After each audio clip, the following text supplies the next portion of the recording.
This isn't just play, it's architecture. Between the ages of 3 and 4, play takes a powerful leap. Children begin creating, not just exploring. So what exactly changes at this age? There is a moment when a simple block transforms. It's no longer wood, it's a tower, a bridge, a story. Meaning replaces function, and that moment signals the arrival of a new developmental stage. Welcome to the creator stage. Here, imagination leads, and play begins to transcend physical form. But this shift isn't random, it begins inside the mind. Children now think symbolically. They can represent objects that aren't physically present. A block can stand for something else entirely. Psychology has long recognized this moment. Jean Piaget identified this as the symbolic function substage, emerging between ages 2 and 4. And this ability unlocks a much broader cognitive skill. The genesis of cognitive flexibility.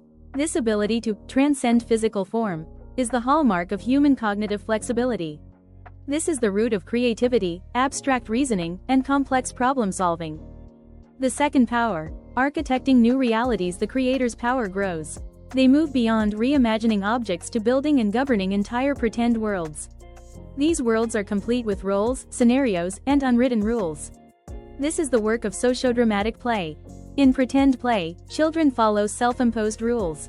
I am the doctor, so I must act like one. Imagination becomes structured. This structure serves a deeper developmental purpose. The true purpose of play is a disciplined mind. Following the rules of a pretend world, acting like a doctor, waiting your turn as the customer, is a powerful act of cognitive discipline. Vygotsky identified this as the critical process for developing self-regulation. In sociodramatic play, the desire to win the game by playing a role correctly becomes stronger than the impulse to act out of character. Each time a child inhibits a personal impulse to adhere to the rules of the pretend world, they are performing a critical cognitive workout. The greatest creation is the mind itself. Through purposeful play, children build the foundations for learning, flexibility, and lifelong thinking. At Qtoys, we believe learning happens not through instruction, but through purposeful play, where children build understanding, one moment at a time.